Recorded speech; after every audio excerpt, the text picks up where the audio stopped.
Marina Clos nació en Posadas, Misiones, y creció en Aristóbulo del Valle.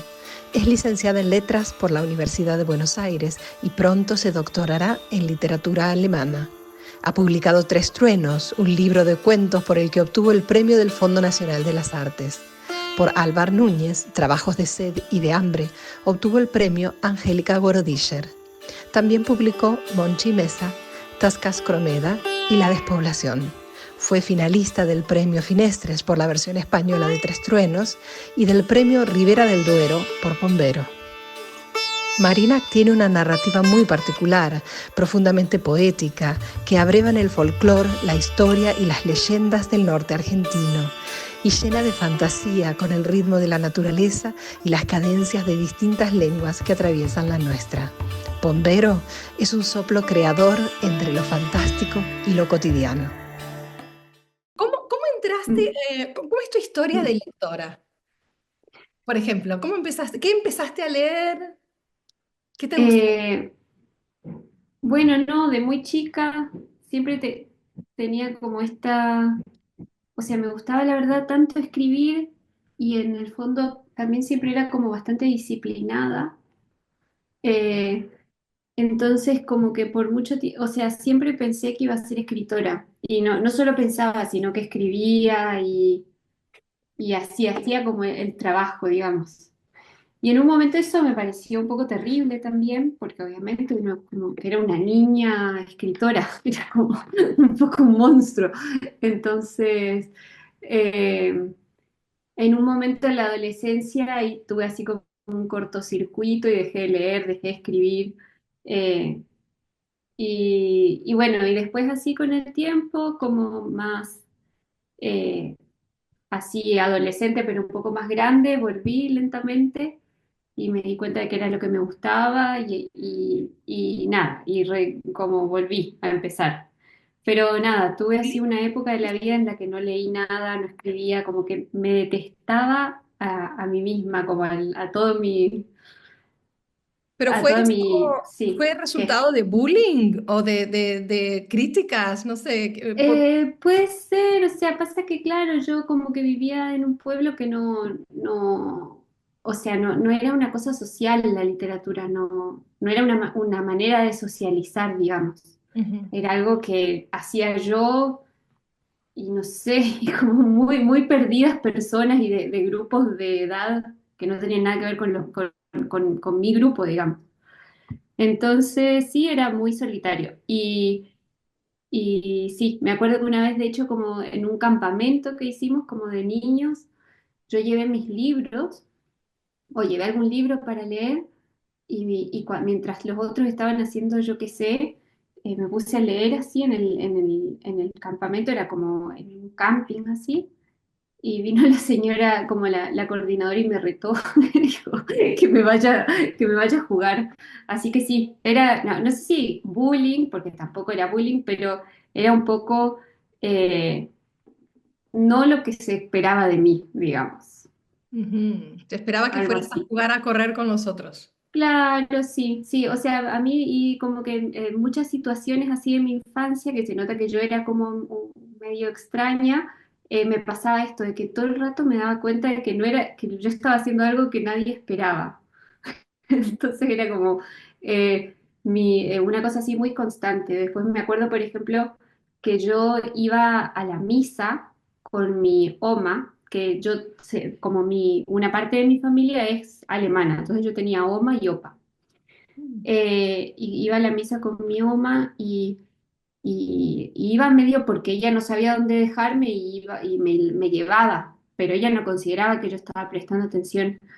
Y entonces como que una vez, o sea, yo me acuerdo de que, bueno, alguna cosa así medio traumática que dijo el cura sobre un capítulo de la Biblia y que yo me quedé como horrorizada y volví a la casa como pensando en eso y de pronto mi omi me dice, "Ay, pero ¿no escuchaste lo que dijo el cura? No, ¿qué vas a escuchar si los niños nunca prestan atención?" Y así me cortó la conversación y yo me quedé con todo mi terror de lo que había dicho el cura, que no se lo podía decir porque medio que no esperaba de mí que yo hubiese escuchado esa parte, digamos.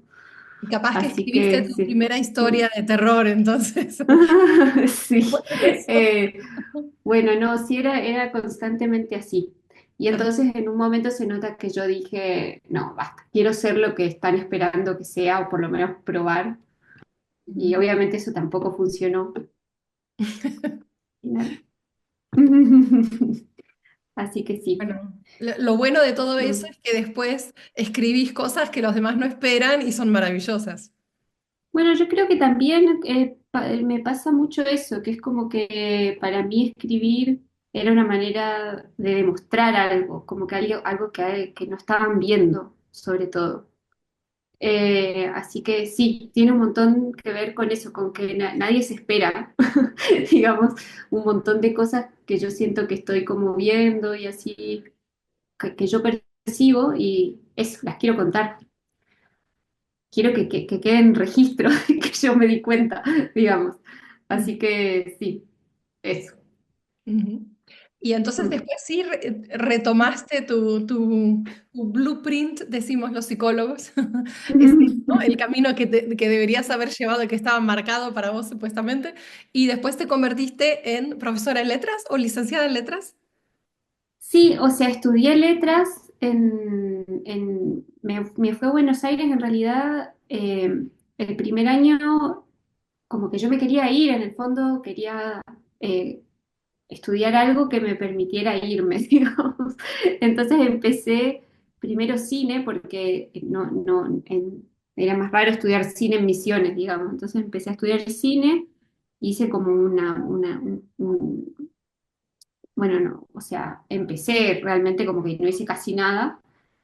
En paralelo a que estudiaba cine me puse a hacer el CBC, que es como el primer año de la carrera de literatura en la UBA.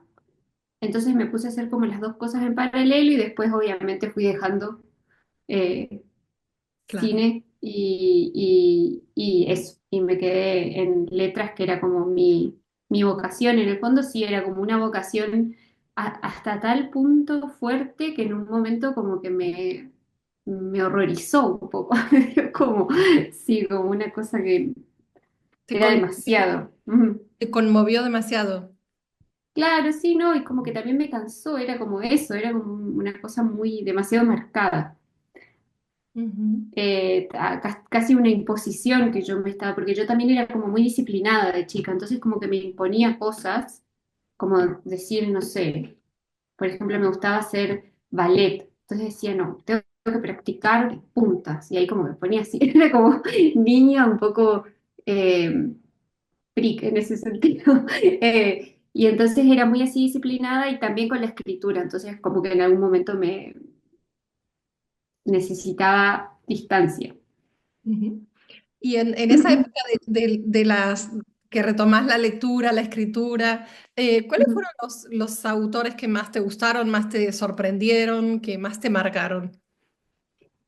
O sea, me lo acuerdo todo un poco mezclado, pero yo, a ver, como el primer libro con el que yo me encontré y que dije, pucha, no puedo creer que exista esto, pero de más chica, igual antes de mi crisis, fue Las ciudades invisibles de Italo Calvino. Y es un libro que yo me doy cuenta de que igual me sigue marcando a pesar de que pasaron 1000 años, igual yo después lo releí, obviamente, eh, pero es un libro que, o sea, de verdad ese sentimiento de los, creo que habrán sido, no sé, 13 14 no se agotó todavía, es muy raro. Y la sensación que me daba, que es una sensación que está buena y no tanto por momentos, es que vieron, o sea, es como también otra vez freak, pero que de pronto, o sea, uno dice, todo el mundo tiene más sentido ahora que existe este libro. O sea, ahora que algo así, bueno, que a mí me vuelve a pasar así con otros libros muy puntuales, que es como que de pronto para mí todo tiene muchísimo más sentido, a pesar de todo lo horrible que uno ve a su alrededor, dice, bueno, pero está en estos libros. Eh, Así que eso me pasó por primera vez con este libro de Italo Calvino, que también otra cosa que me pasaba es como pensar como que era algo que era como una especie de cosa de la naturaleza, ¿vieron? Como que no me parecía un libro escrito por alguien. Me parecía una cosa así, eso, como una planta, una cosa así, como algo totalmente así vivo en algún Nacional, ¿no? sentido. Como si fuese una inspiración que viene de otro lado y, ¿no? Y termina Claro, en papel. y sí, sobre todo eso, como algo que yo no me podía explicar cómo lo había hecho una persona. Ujú. Así que eso, me fascinaba mucho ese libro, me siguió fascinando mucho. De hecho, como que para mí me arruinó el resto de la obra de Italo Calvino, que siempre leo y digo, ah, pero no, pero no es La ciudad invisible. Entonces, como, eh, bueno, ese igual fue un libro que leí antes de mi crisis. Yo ya no me acuerdo, o sea, y antes de mi crisis también otro autor que me encantaba, que también me obsesionaba en un punto, era García Márquez, Mm. que también yo creo que cuando se terminó mi crisis fue un poco empecé a volver a leer a García Márquez después de haberlo abandonado totalmente. Ajá. Así un poco de más grande lo volví a leer y ahí como que empecé a retomar otras cosas. Pero bueno, muy marcado por ese, yo creo que a veces por cosas accidentales, como que, por ejemplo, el libro de Italo Calvino estaba en mi casa porque se lo había regalado un amigo a mi mamá cuando estaban en la universidad y porque eran arquitectos, mi mamá y su amigo. Entonces era como que venían nada que ver, digamos, como, y mi mamá jamás me había hablado del libro, yo una vez lo había encontrado y lo había empezado y me gustó y como funcionó, pero no es que yo vivía en una casa con muchos libros de Italo Calvino ni nada, fue como medio accidental y García Márquez sí era como más normal, ¿no? Era como un autor más popular. Entonces sí, como que enseguida uno se daba cuenta que le gustaba la literatura y alguien te decía, bueno, lee Cien años de soledad y bueno, ¿Es todo el que más el... te gusta? ¿Cien años de soledad o algún otro de García? No, no, de hecho, o sea, el que más me gustaba, también por Niña Freak, era el que no tiene, ¿vieron el que tiene como 6 o 7 puntos aparte en todo el libro? Como uno que se llama El otoño del patriarca. Ah, sí, claro. Bueno, es como el más extravagante, ese me encantaba. Y después uno chiquitito que se llama Del amor y otros demonios. Qué Yo hermoso. creo que esos los leí, ya no me acuerdo, pero creo que los leí todos antes de este momento, de la crisis, que igual duró que 2 años, no fue una crisis muy larga. Eh, y esos eran mis favoritos. El primero que leí fue Cien años de soledad y después, nada, ahí fue como empezar, y igual sí, ahí como seguí. No me pasó como con Italo Calvino que me cortocircuité un poco. Eh, nada, y después no lo leí nunca más a Gabriel García Márquez y no lo volví a pisar. ¿Y te Eh, dijiste, mm. quiero escribir así? ¿O cómo fue? No, lo que yo, y ahí como que ahí entré en una cosa así de, que primero eran como los albores totales de internet en Misiones, sobre todo, que era como que la señal era malísima, todo tardaba un montón. Eh, y, y me acuerdo que yo lo que hacía en internet era leer entrevistas de García Márquez. Entonces, como que me conectaba a eso. Y ahí entonces como que yo veía qué autores mencionaba él, que era muy, por ejemplo, yo como que el resto del boom latinoamericano lo conocí después, porque lo que a mí me parecía que mencionaba García Márquez era Faulkner y Virginia Woolf y Joyce y así todo muy modernista, pero como de otros lados, ¿no? Y entonces me puse a leer eso, y ahí por ahí siguió mi camino, digamos, por todo ese... Y después, pues, o sea, y nada, o sea, y pasaron 1000 años hasta que yo, por ejemplo, leí a Juan Rulfo, que es ridículo, o sea, como, no sé, pero no, en ese momento nada me llevaba para ahí, Claro, hay que tener me también olvidé. cierta madurez para Ujú. llegar a entender a Juan Rulfo, me parece. No porque sea Pero complejo, claro, sino de ujú, un lugar emocional, ¿no? Para entenderlo desde ese punto. me pregunto igual si en ese no, no sé, no sé la verdad. Ujú. Más que nada es como que ni me llegó la información, digamos, de que existía, eso quiero decir. Ujú. No sé si en el momento, yo creo que me hubiera gustado, sí. O sea, yo tenía esto de que leía cosas que no entendía y las disfrutaba. Y de hecho me quedaba como el tic, o me quedó el tic de que disfruto más cuando no termino de entender. Eh, Como una prosa así muy llana, es como que le falta el fondo, una cosa así, me pasa, sí. Mm. Y se me quita sobre todo esa sensación que para mí es como la que en el fondo más me gusta, de que los libros son como algo que no es como no es algo artificial, es como algo que sale de un lugar que nadie sabe bien dónde está. Bueno, eso es, para mí, esa sensación está basada en no entender algo, hay algo que no entendés y entonces como que te imaginas que hay un fondo que no estás viendo.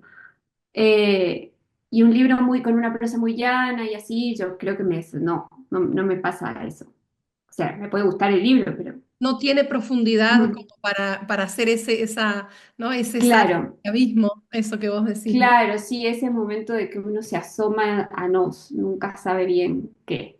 Ok, eso explica algunas cosas, ¿no? Marina, ¿y cómo fue? Bueno, Tres Truenos tiene como varias cosas que yo encuentro que son parecidas también a Bombero. Bueno, y hay algo en tus libros, en la estructura que me parece súper interesante. Bueno, Tres Truenos, ellas son, obviamente son tres partes y son tres cosas muy contundentes, ¿no? Que golpean, ¿no?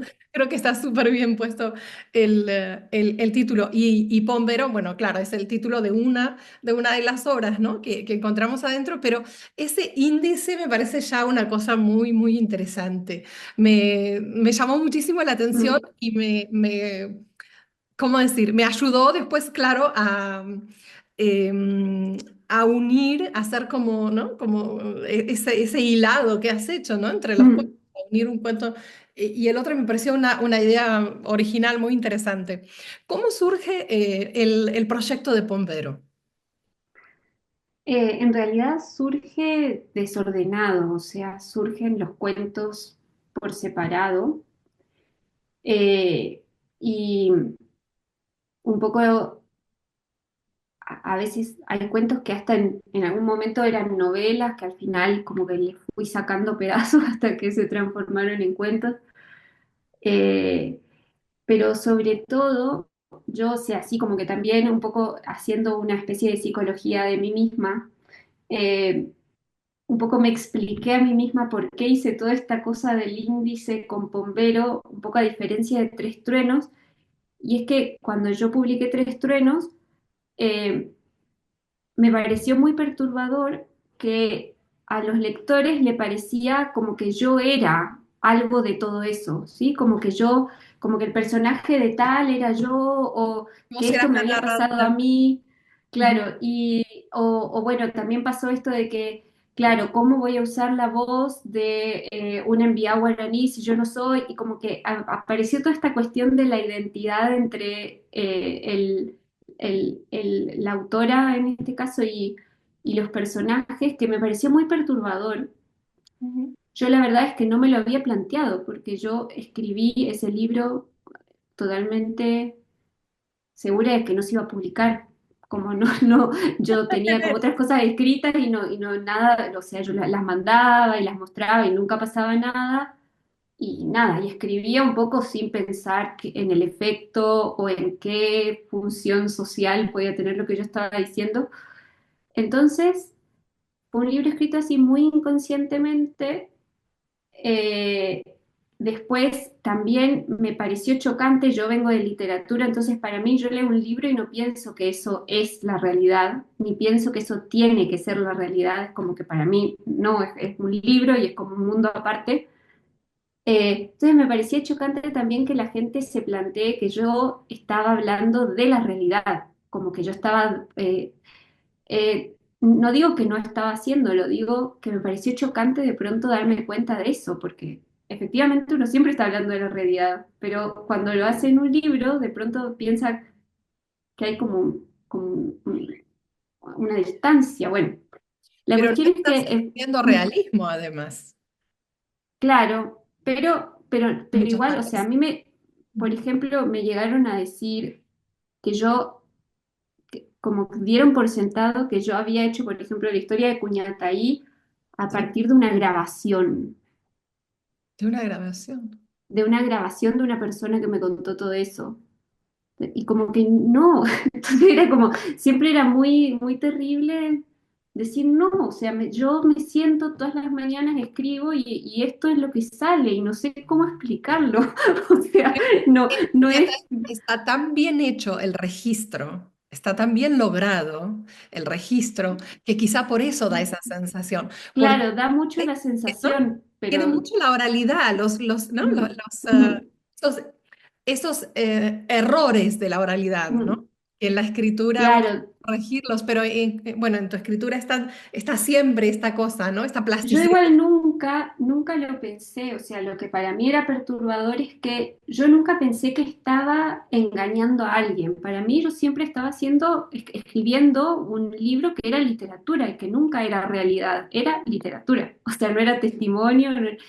Entonces el choque fue decir, bueno, y la gente me cree, la gente cree que esto es así, entonces fue perturbador.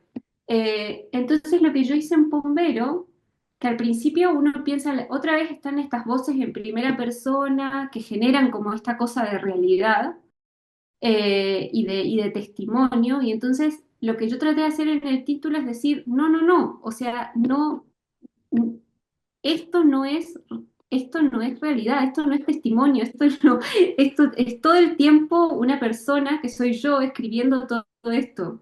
Así que eso es como este título que vieron que encima los títulos tienen como una primera persona que dice, si yo fuera alguien no sería, bueno, eso soy yo. Claro. Entonces, ahí sí estoy en el título diciendo, no, no, no, no, por favor, no. eh, no, no, o sea, no quiero engañar. Para mí siempre la literatura es como, está como succionando algo de la realidad, pero no estoy testimoniando nada, no se puede probar que lo que yo dije sí ocurrió o no ocurrió, no se trata de eso, digo. Así que sí, fue, nada, eso es como un poco la explicación de los títulos y subtítulos, si es que se entendió. Ujú. No, no, no, eso no me lo hubiese imaginado. Me parecía que era unir todo, ¿no? Y de Claro, repente, no, sí. no, O dale, sea, todo se une, pero se une a partir de un yo que dice, no soy esa. no soy esto, no piensen que es todo una sola cosa con la realidad, digamos. Un poco es como para plantear esta distancia, ¿no? Claro. Y sobre todo para insistir en que no, yo no estoy engañando a nadie, yo estoy escribiendo literatura. Ujú. Entonces, después ahí está la realidad, sí, pero hay un montón de cosas que son las que yo me imagino, hay cosas que yo invento, o sea, como cosas de la oralidad que yo invento, no, no son así, o sea, a veces son como hasta juegos que hago con cosas que sí existen. Bueno, además, eso. Ujú. Bueno, justo entraste en un tema que yo te quería preguntar, porque em, me llamó mucho la atención tu juego con el lenguaje. Incluso me pareció que te animás muchísimo, ¿no? Por ejemplo, a dejar una frase que desde el canon del castellano está mal escrita, digamos, ¿no? O está como conjugada distinto, como en jabalí, por ejemplo. Yo me imaginé que tenía que ver con con la traducción dentro de la cabeza de lenguajes de la zona, ¿no? Como esta inclusión, porque usas como pedacitos de muchos lenguajes, ¿no? Después está en portugués también, pero también lenguas indígenas, ¿no? Yo pensé que tenía que ver con eso, pero quizá es otra cosa y es totalmente inventado. Me pareció que sonaba de esa manera, que usabas ¿no? la forma en que suenan esos otros idiomas, pero traducido al castellano. Sí, igual sí, pero no desde el punto de vista de que yo estoy pensando en la otra lengua, sino desde el punto de vista de que ahí en el caso de jabalí sobre todo, es como muy claro, bueno, hay una mezcla, ¿no? Siempre hay una mezcla, ese es el problema, no es como puramente esto que voy a decir, pero un poco el tono se me contagió de un libro escrito eh, por creo que era un Cuom, era una historia Cuom escrita por un Cuom, que es un pueblo originario. Entonces, tenía esto de que, o sea, ay, no me acuerdo, perdón que ahora como que estoy, porque tenía, me acuerdo que había un, bueno, no importa, pero entonces era una historia escrita por un Cuom que sí hablaba un poco de castellano, entonces escribía en castellano, pero él sí tenía en su cabeza el otro idioma, ¿sí? Acá Y un poco escribe en el libro, contagiada. dice Historias de los Cuam de Orlando Sánchez y también Esa. Relatos Wichi de Ernesto Avendaño, como que Sí, haces ya, o de sea, ahí. lo que no me acuerdo es de cuál de los dos, o si los dos tenían esta particularidad de que estaban escritos claramente sin intervención de alguien que dijese, bueno, no, esto no se dice así, pongan las cosas en su lugar, digamos. Entonces, no sé, creo que era una decisión editorial, creo que era, la verdad es que como que los leí así en un momento y yo como los uso creativamente, es como que para mí es tipo absorber y después vomitar. Entonces, como Entonces, esa no tengo musicalidad. después todo claro, claro, es un poco así más automático que riguroso, ¿se entiende? Bueno, entonces, de ahí yo me contagié un poco de esa manera de hablar que yo igual después insisto, después mezclo con cosas que yo, formas de decir que hay en misiones y que yo sí ocupo. Y se entiende como que hay una mezcla de un montón de cosas, eh, pero en todo caso, lo que yo encontraba en estos textos escritos así era como una enorme como, posibilidad como para escribir, de hacer literatura con eso, quiero decir. Y eran como libros que no son considerados literatura porque son libros que tienen que ver o con historia o con cuestiones así regionales y así. No se plantean a sí mismos como literatura, pero ahí hay algo que yo encuentro como eh, muy valioso para hacer literatura y que en el fondo como que estamos contagiándonos entre todos. Es decir, yo no sé, por ejemplo, Kwon ni Wichi, eh, pero, pero escuchando a alguien que habla Kwon y castellano, es como que mi castellano se va por otras partes, y es como que mi castellano se agranda de alguna manera en estas situaciones así como de contacto a pesar de que yo no sepa la lengua que es la que está provocando, digamos, todo ese movimiento, sí recibo el efecto como persona que vive por ahí, que lee esos libros y demás. Entonces, sí, eso sí está muy escrito así, pero desde el contagio, no desde el artificio otra vez. Claro. O sea, no es que yo digo, ay, voy a hacer como que voy a ver, como que hablo un cuom mi español. No, no, no, no. Es como que yo me contagio y ahí veo lo que sale, que no sé si es realmente, si se parece a la realidad. Después, como que, como les digo, siempre me parece perturbador después llevar eso a la realidad. Digamos, como que ahí hay una cosa que no sé qué hacer un poco. Claro, bueno, yo lo que siento es que eso, que, que adquiere la musicalidad, ¿no? de estos idiomas, pero además la musicalidad de tu texto es impresionante porque también está toda la musicalidad de la naturaleza, todos los sonidos de la naturaleza. Hay muchísimo de eso, ¿no? Es como una explosión de sonidos de la naturaleza, del viento, ¿no? De los pájaros. Bueno, hay un montón. Sí, son como muy sonoros, es verdad, y muy así musicales. Yo también para escribir hago como mucho, es una especie de trabajo de escuchar un poco, pero no solo de escuchar como habla la gente y demás, sino que es como, eh, bueno, no sé, es como algo, es como raro lo que voy a decir, pero es como si fuera que uno va escuchando más o menos el ritmo de lo que va escribiendo, Ujú. algo así, como que nada, es algo raro que yo supongo que pasa porque uno lee mucho y lee muchas cosas y así, entonces se va formando una especie de música en la cabeza que después, sí, como con un poco de atención, uno puede bajar, digamos, y convertir en eso, en cuentos y en poemas y en lo que sea. Ujú. Así que em, eso, sí, son muy sonoros y hasta el punto de que yo escribo pensando que estoy escuchando todo eso, digamos. Ujú. No, no como voces en mi cabeza, no se asusten, No, como no. realmente, o sea, sé que es algo que se genera a medida que uno lee mucho y que si lo... Yo creo que se siente como el latido del texto, ¿no? La forma en que respira el texto y eso Ojalá, es sí. lindo, ¿no? Sí, Sí, yo creo. bueno, Ujú. ojalá. Incluso se sientan las diferencias, es como que, como si fuesen distintas olas, ¿no? Distintas ondas sonoras las que tienen Sí, los textos. Ujú. sí, bueno, y después otra cosa que a mí me impresionaba mucho, volviendo a los libros estos de los Cuom y los Wuchi, era las imágenes, la imaginería, digamos, que es totalmente distinta a otras literaturas. Eso también me parecía maravilloso y como que también muy poco, eh, como que muy poco usado, digamos, como literariamente, digamos. Como, Claro. es como un mundo que un poco se queda aparte porque son testimonios, son de pronto historias o cosas regionales que no se terminan de meter, digamos, en la serie literaria.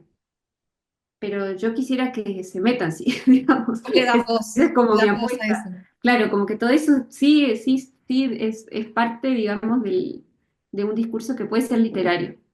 Ujú.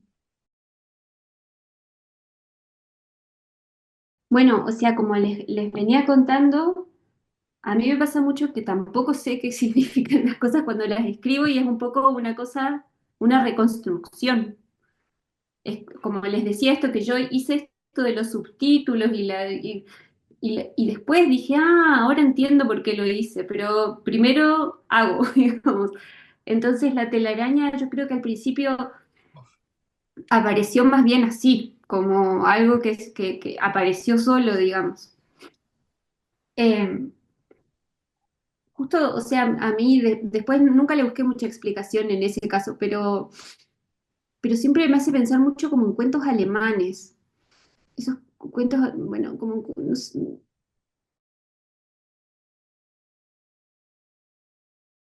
también Eso. vieron que en el fondo es mi preocupación de que no, de por qué uno escribe, o sea, porque para mí también es una pregunta, ¿por qué yo escribo sobre estas personas que no son yo? Digamos, por qué no me sale la autoficción? Y es interesante y es como curioso también. O sea, no tengo una teoría para eso. Un poco para mí es parte del trabajo de ir descubriendo. En el fondo sí, así como que tengo algunas teorías, sí, de pronto digo sobre qué cosas no podría escribir, sobre qué personajes no podría escribir, y está claro, pero, pero tampoco tan claro, digamos. Y también me pasa mucho que siempre digo, jamás haría esto. Por ejemplo, yo en un momento me acuerdo que dije, jamás escribiría autoficción, no puedo escribir sobre mí. Eh, y no sé, y es como que a la semana me siento y digo, no, voy a escribir sobre mí. Entonces, como que siempre termino haciendo cosas que parecía que estaban fuera del plan. Sí, tengo que ir ahí, digamos. Entonces, sí, es interesante. Eh, ¿Y lo Después lograste? también ¿Escribiste sobre escribí sobre mí y siento que es el libro en el que más mentí. Sí, entonces ahí dije, claro, no, tampoco es el camino hacia nada. tampoco Eh, soy yo esa, al final? claro, no, no, no, eso me pasó totalmente eso, como que yo creo que ahí también fue un poco como el castigo que me puse yo después de todo esto de que, ¿por qué escribí sobre otros y no escribí sobre vos? Dije, a ver, ahora tengo que escribir sobre mí. Y escribí sobre mí, o sea, no salió este libro, eh, pero, pero fue como mi castigo y también fue como ¿cómo se llama? Ay, no me sale. el karma, no. No, no, no, cuando uno después del castigo ay, que hay sí, la absolución, digamos, es que escribí este texto sobre mí y dije, claro, sigo mintiendo igual a siempre, o sea, porque a mí me gusta inventar. Esa es la manera que tengo de hablar de mí misma, es inventar. Entonces, eso. Ahí como que dije, ok, otra vez vuelvo a escribir sobre otros. No, iba a decir que también los que dicen que hacen autoficción, que escriben, ¿no? Su propia historia o autobiográfico, me parece que igual también inventan mucho. Es imposible escribir la verdad, ¿no? Porque de todos modos la historia de uno, la historia que uno recuerda, las memorias se revisitan se modifican permanentemente, ¿no? Lo que depende de qué O sea, momento visitas una memoria, sale otra cosa, ¿no?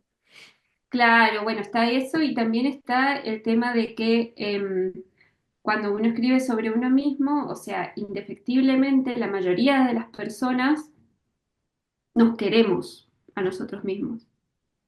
Es muy difícil encontrar un escritor que escribe sobre sí mismo y no se hace favores.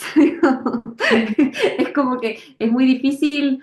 Igual sí hay muy escritores, pero la verdad es que son sobre todo escritores que piensan que jamás van a publicar y cosas así, entonces de pronto sí pueden meter cosas de uno mismo que son las interesantes y que son decir cosas malas de uno mismo, pero siempre es demasiado difícil. Es gigante y es fértil, digamos, para mí. Es como que en esa contradicción uno puede quedarse mucho rato dando vueltas. Eh, y mucho más en esa contradicción de decir yo voy a escribir de mí, pero no soy yo, que en decir voy a escribir de mí como soy de verdad. ¿Vieron? Cuando uno es como que se aferra a la realidad, para mí un poco se pierde todo lo otro, eh, todas las otras posibilidades. Así que sí, me perdí un poco, pero ujú, Marina, ujú. tengo una pregunta sobre la poesía, porque nos has contado de libros bueno, de narrativa. Hay tanta poesía en tus libros que uno sospecha que sos lectora de poesía. ¿Cómo es tu relación con la poesía y cómo llega a estos libros? Porque tenés unas imágenes muy originales y muy, muy poéticas.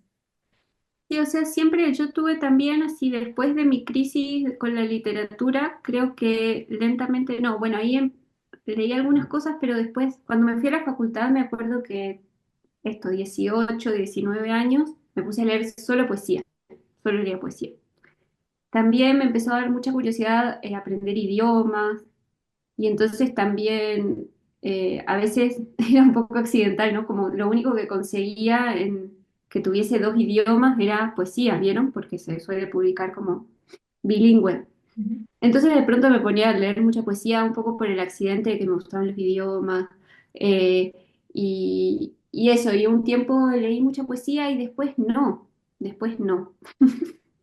Después dejé la poesía así medio rotundamente. Siempre igual me encanta, como que la prosa que me gusta siempre es muy lírica, es decir, nunca es una prosa muy prosaica. Ujú. Entonces, así siguió un poco la poesía, después igual como que yo tengo mis autores así de cabecera, como, ¿vieron? Los escritores que te influyen son los que te hacen escribir, porque hay algunos que te paralizan, digamos, Claro.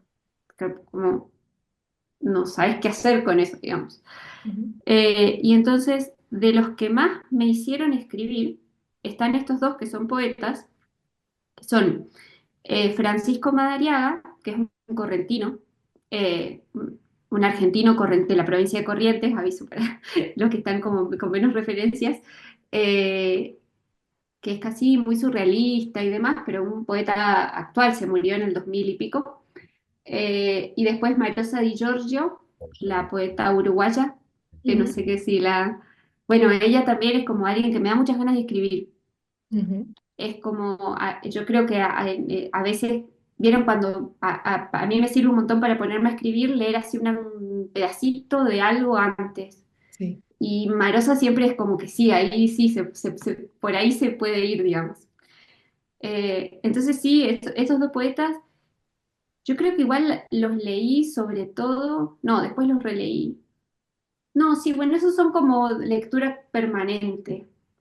Ajá. Pero no sé si yo soy una lectora de poesía. A mí me pasa mucho como que de pronto me dan libros de poesía y yo no los entiendo, los leo un pedazo y eso es como que no soy buena lectora de poesía así en general. Ujú. Muy fácilmente algo genial para mí es como, no entendí, digamos. Entonces como eh, eso, eso también siempre me hace sentir un poco incómoda con la poesía, porque no sé bien, no estoy segura de ser buena lectora. Eh, y bueno, y así. Y después me encanta, me sigue gustando mucho, y capaz que es la forma en la que más sigo leyendo poesía, leer cosas como en otros idiomas. Ujú. Que yo, bueno, como contaste, Romina, aprendí alemán y entonces me gustaba leer como poesía en alemán. Cosas muy clásicas, no es que no descubrí nada, digamos. Eh, y entonces eso me encanta y por ejemplo después, ahora de más grande estudié ruso también y, y me encanta leer poesía en ruso y como también aprenderme cosas de memoria. Todo eso como que para mí es tipo la música esta que les digo que uno tiene que hacer que surja en en su cabeza. Eso me ayuda un montón. La poesía en otros idiomas sobre todo, porque es como que te deja el ritmo y un poco como menos visible el contenido, pero los ritmos son tan lindos y como útiles después para escribir que eso. Pero bueno, como les digo, pónganle en alemán, o sea, es re aburrido. Leía Goethe, Rilke, como cosas totalmente conocidas, digamos. No es que les voy a tirar un nombre así a un poeta. Creo que lo más lejos que llegué fue Trakl, fue como... eh, así que sí, todo muy eh, tradicional, digamos. Marina, y ahora Mm, entiendo, claro, esta musicalidad de los otros mm. idiomas va impregnando, ¿no? También tu escritura. Em, Totalmente. Ujú. ¿Cómo También escribes? eso que me encanta esto de usar otras palabras en otros idiomas y no avisar, como eso me encanta porque es como que uno dice, "¿Y qué es esto?". Vieron que, por ejemplo, la abuela de Boleta. Marioca, Maestra la Barboleta. barboleta, claro, la barboleta, y después está la maestra de Marioca, la abuela de Marioca que dice, que habla de Bog, el gran Bog. Mm, Es como, es como un personaje medio absurdo, ¿no? Pero en realidad es Dios en oh, ruso. Entonces, como que esas cosas me parecen divertidas. Como de pronto el sonido de una palabra sin la referencia suena como Dios, suena como absurdo, digamos. Entonces, esas cosas me divierten y las quiero seguir usando. Una de las cosas que me gusta de aprender lenguas es que siempre me da como material después para escribir. mm, claro. ¿Y cómo es que escribís, o sea, que haces este tipo de imágenes? Cuál es cómo es el proceso creativo? ¿Es por capas? ¿Es por chorros, digamos, así fluye? ¿O lo revisitas, lo reajustás? ¿Cómo es tu forma de escribir? Primero el chorro, después yo siempre pienso que es como que primero uno como que vieron como el escultor que esculpe una piedra. Bueno, para mí el escritor es más horrible porque uno tiene que hacer primero la piedra. Y Ujú. entonces ahí después de hacer la piedra recién puedes ponerte a esculpir. Entonces siempre está este chorro primero, que también es medio lo que a veces no sale, que sale un chorro, pero no, después uno nunca lo esculpe y bueno, no funcionó, pero, pero siempre primero el chorro y después sí yo hago mucho lo de ajustar y sí como agregar capas. Como les contaba, esto de los títulos de Pombero vino después y es realmente como una capa más para todo el texto, ¿no? Porque es como un comentario acerca de todo lo que dijiste, bueno, ahora también esto. Entonces, como eso de poner capas me gusta mucho. también para como repensar, digamos, porque las cosas que yo después pienso, esto que les cuento que como interpreto después de haberlo escrito, a veces lo hago todavía escribiendo, es decir, como que sale el chorro, después vuelvo y digo, ah, y bueno, como, y así voy como atando cabos. La verdad es que es un trabajo lindo en el fondo, a veces uno se impacienta, obviamente, se frustra un poco, pero en general, no sé, o sea, para mí siempre es algo muy, que llena todo de mucho sentido. Yo creo que soy una persona que más bien tiene así una tendencia a ver todo desde el absurdo y así un poco quedarse así horrorizado, pero después gracias a escribir es como que le doy otra vuelta a todo y me reconcilio un poco con, con lo que encuentro a mi paso.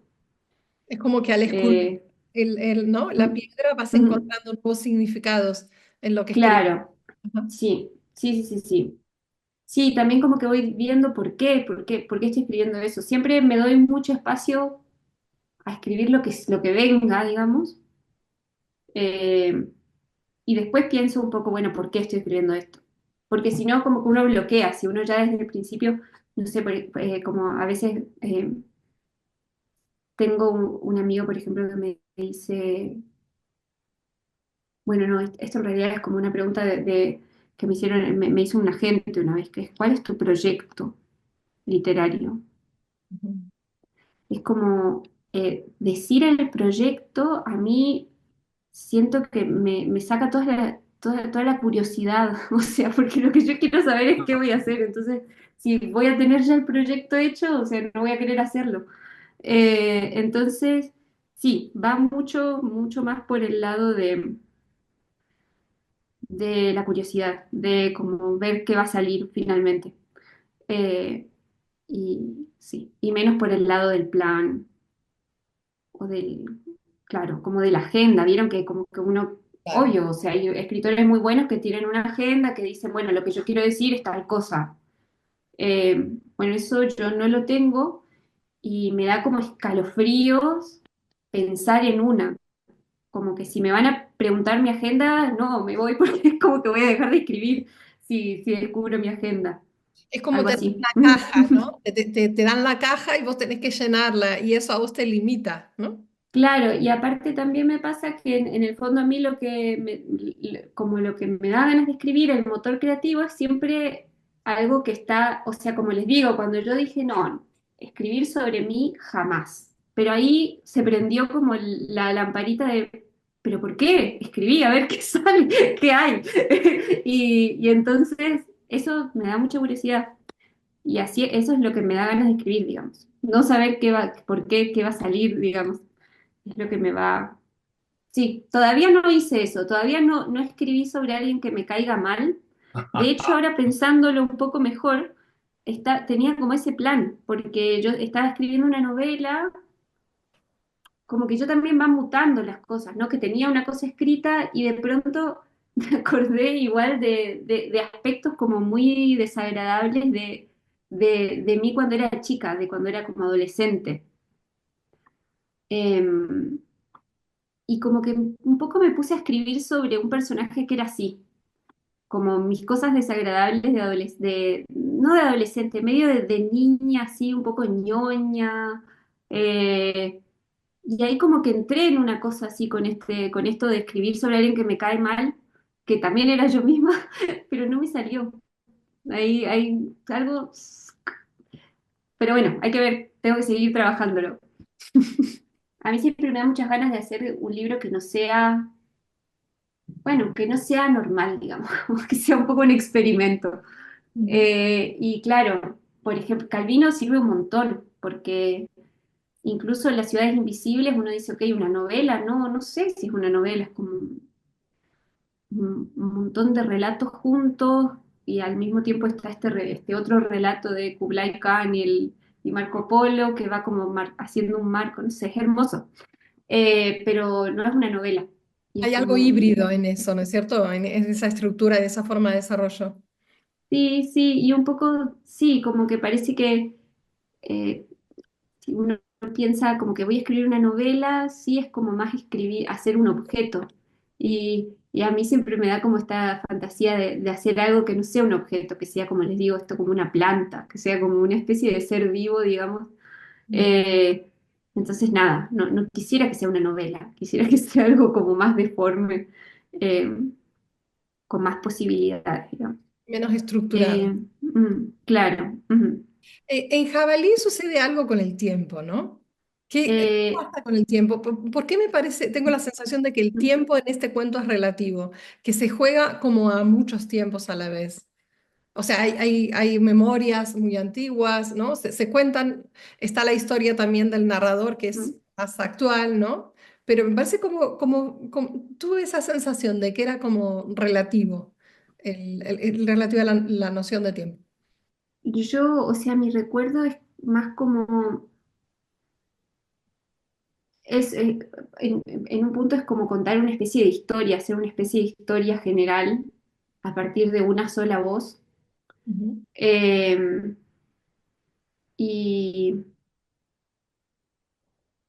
y, y bueno, y está como, sí, no sé, la verdad, no sabría bien cómo analizarlo, pero no lo pensé demasiado, digamos, en todavía. Ujú.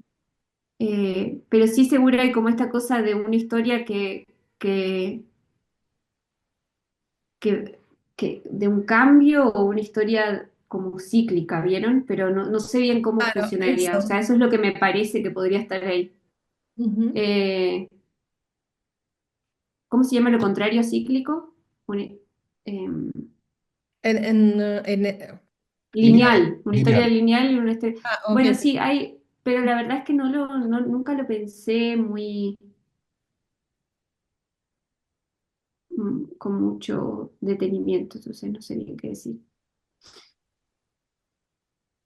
Hay algo también sobre la noción de la naturaleza, ¿no? Las formas de la naturaleza, los destinos de la naturaleza, como que no se puede escapar uno a eso, sobre todo en Pompero, ¿no?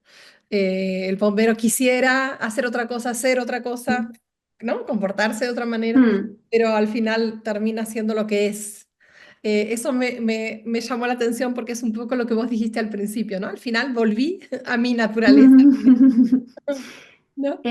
Sí, eso también, claro, es como es mi tema, o sea, mi tema de tesis de doctorado tiene bastante que ver con esto, de la naturaleza, y bueno, y ahí también tiene que ver con Alemania, que son como eh, las teorías estas de la naturaleza de Goethe, sobre todo de los románticos, que tienen un montón de cosas que ya les dije, digamos, de ideas que ya les comenté. Eh, pero sí, sobre todo, la idea de pensar, digamos, con la naturaleza, una cosa así, como no sobre la naturaleza, sino con algo así. Ah, Eh, ujú. Eso, sí, bueno, siempre me llamó mucho la atención. Eh, Así que sí es un aspecto así de las cosas que me interesan y que leo también. Bueno, no sé si quieren que les diga así como autores que a mí me gustan, que otro es Henri Bergson, también él como esta cosa como del, ay no, lo voy a decir todo mal, no quiero, o sea, soy yo, pero sí, o sea, hay mucho de lo que él como desarrolla, por ejemplo, en el pensamiento y lo moviente y demás, que a mí me parece muy útil para pensar en escribir, en por qué uno escribe y demás. Y también, sí, en general en la naturaleza. Me parece muy así como ¿Cómo fue el tema revelador. de tu Mm. tesis? ¿Cómo es el trabajo de tu tesis? ¿O de- Es complicado, es como, no, sí, también, o sea, yo soy mala para, o sea, realmente cuando tengo que explicar algo así de filosofía, me lo tengo que estudiar, tengo que estudiar cómo decirlo, porque si no, soy como muy complejo? difusa, pero, pero bueno, tiene que ver con Novalis, con el autor romántico, y con el romanticismo en general, y bueno, y con cuál es su idea de que somos los individuos, digamos, que somos las personas. Y bueno, y en realidad a partir de cosas que él dice en sus notas, en sus libros de notas, y también a partir de cómo representa a los personajes, digamos, a los individuos en una novela que se llama Heinrich von Ofterdingen. Entonces, nada, es como un análisis de un poco de todo eso, teniendo en cuenta estas teorías de la naturaleza, de su contexto y otras cosas, y muchas otras cosas. Así que nada, la estoy terminando así ahora. Casi esta semana tengo que entregar así como el boceto general y Ah, nada, ok, y no está ojalá. terminada, entonces todavía mejor no. Está, claro, está, sí, está, sigo, o sea, porque habrá leído eso que yo digo, está preparando un doctorado. Sí, seguro. Sigo en está preparando, pero no, Ok, no, sí, está no. bien. Ok.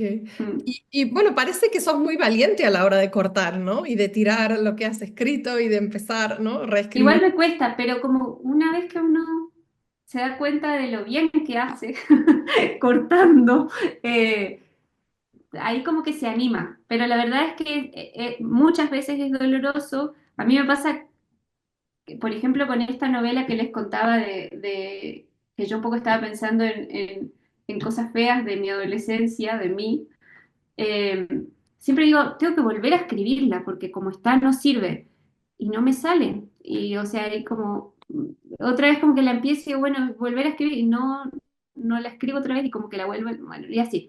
Entonces como que hay muchas cosas que no, todavía no puedo hacer. Sobre todo me cuesta mucho reescribir. Ujú. Eso, más que cortar. Cortar, en el fondo ya me acostumbré y también eso, me pasa que después me quedo contenta de haber cortado. Hay cosas, por ejemplo, el personaje, ¿vieron Demut de Tres Truenos? Bueno, es re gracioso porque yo había escrito una novela de, imagínense, no sé, como 200, más de 200 páginas, eh, sobre otra cosa, sobre también, o sea, basado en un personaje real. Y en esta novela, basada en un personaje real y en su vida, aparecía este personaje de la nada, que era Demut, y que era como, era un personaje secundario que de pronto empezaba a hablar y cosas así, y claro, y cada vez se metía más, digo, en, Cobraba en la protagonismo. novela. Claro, y en un momento como que la novela me superó, como me dio un poco esa cosa de no saber, sí, salió el chorro, pero no quería como moldearlo, como que me dejó de interesar. Y en un momento dije, como que rescaté a Demut, digamos, de esa novela, y, y es un cuento que ahora sí me gusta, digamos. Entonces como, está bueno también, o sea, uno gasta un montón de tiempo y escribe esto, 200 páginas, y finalmente nada, rescata de estas 225 de un personaje que no tenía nada que ver con con el resto. Eso por momentos es como un poco agotador, pero a mí me da bastante fe de que de todo algo puede salir, digamos, como que si uno deja, en algún momento algo encuentra ahí. Así que eso, como un poco lo vivo así reposada, diciendo, bueno, por ahí ahora no estoy viendo qué hay acá, pero quizás a mí me pasa que como capaz en 2 años, 3 años, encuentro, sí, se entiende, como que vuelvo a algo viejo y digo, acá está esto, y así. ¿Y los cuentos de Pombero cuánto tiempo te llevaron? ¿En cuánto tiempo se escribió? Mucho, todo, yo creo que lo que menos me llevó habrá sido, no, bueno, eh, quizá Tres Truenos me salió más rápido. Eh, Porque en el fondo yo lo habré escrito cuando tenía 26 y a los 28 ya tenía algo que se podía publicar y Ujú. creo que se publicó cuando tenía 29. Entonces, eso fue un plazo muy corto, como el plazo más corto capaz de todos los libros que escribí. Bombero mucho más, porque también yo iba escribiendo los cuentos eh, como que no lo fue escribiendo un cuento detrás de otro, sino escribía uno y después me ponía a escribir otra cosa y después otro y también escribía más cuentos y algunos al final no quedaron. Eh, Entonces sí, yo calculo que es como 5 o 6 años, Ujú. un poco de revisión, de agregar cosas acá, así que sí, bastante. ¿Y esta es Y la forma con la que compitió Pombero? ¿Así compitió en el Ribera del Duero? sí, o sea, le cambié cuando lo edité, le cambié un par de finales, me parece, que estaban como flojos. O por lo menos me acuerdo del final de Rosita, ese es el que me acuerdo que cambié. Pero poquito cambié, la verdad. Ujú. Ya estaba así. Ujú. Em, Creo que sí, casi seguro. Capaz Pombero también es como un cuento que modifiqué miles de veces, creo que hasta el último día que Hasta como que se ahí, publicó. así, como, igual era más un cambio así, más como de una palabra por otra, cosas así muy que tiene que ver con esto de la musicalidad, digamos, no tanto con la imagen. Creo que el cuento que más cambié, y el de María das Luces también le cambié el final. Eh, yo así, como muy poco posmoderna, me importan un montón los finales. Entonces como que le doy muchas vueltas y cuando no me queda bien el final me da rabia, o sea, casi no publicaría el cuento. Entonces, nada, por suerte, o sea, creo que más o menos me gustaron los finales que quedaron. Pero doy vueltas hasta que como siento que era eso. Así comienza Bombero. Sacri, sacri, sacri. ¿Dónde vas? Me alejo. ¿Dónde estás? Me acerco. Soy la asombrosa sombra. Soy un despacio entre muchos rápidos. Mi caminata es por la selva, un aire lento. Llevo en mí las hojas que se han desprendido de sus tallos. ¿Bombero? De pronto el viento, todo, el aire que soy yo, se revuelve. Estoy aquí, me paro. Veo volar una hoja, la pluma de un pájaro negro. Junto el aire y bebo. Sacri, ¿quién está ahí? Pero muy lindo Y todo yo esto también. de usar las leyendas, la mitología y la historia. Bueno, todo el pasaje de Jabalí es muy interesante también desde el punto de vista histórico. Aunque no estás tratando de escribir un cuento histórico, pero estás contando cosas que son muy interesantes y que está bueno saber. Sí, como en general también la historia de Jabalí es como la historia que yo me acuerdo de haber leído en estos libros. Ujú. Creo que era, ay, ya no me acuerdo si era el de el de los Pomo, de los Wichí, el que contaba, o sea, un poco más esta historia extensa, así, de qué iba pasando, como, eh, pero, pero bueno, hay varias cosas de ahí, más todas estas que les digo que me imagino, ¿no? Es como que me acomplejan un poco. Eh, Compleja. y, ¿Qué vamos a leer de vos? o sea, pasa, en Argentina salió uno que es como el primer libro que escribí, como la primera novela que escribí. Ajá. Pero es bastante raro, la verdad, entonces no sé si va a salir en otros lados. ¿Por Por qué ahora editorial sale en Argentina? Ahora, el jueves salió por voy para al... Argentina. Voy- Bueno, o sea, es bien raro, se llama, la editorial es Alfaguara, y el libro se llama Casa de Agua. Ah, Casa de Agua, sí, sí, claro, lo he visto por ahí. Y, y bueno, es como un libro primero que no es nada realista. Yo lo relaciono un poco con este mundo de Marioca, también así mucho como con cosas como rusas y medio eslavas, Ujú. y un mundo un poco fantástico. Y es una especie de novela. Y bueno, ese salió en Argentina, no es como el libro, no es, o sea, es un libro nuevo en el sentido de que salió ahora, nunca había salido, pero no es algo que escribí hace poco, digamos. Sí lo retoqué millones de veces hasta hace muy poquito porque salió en diciembre, así que Ah, creo ok. que hasta noviembre estuve como cambiando palabras y esas cosas que hacen los escritores. Pero eso, es un libro anterior a todos los que leyeron. Ujú, ok. Bueno, Y nada, veremos si lo conseguimos, si lo leemos.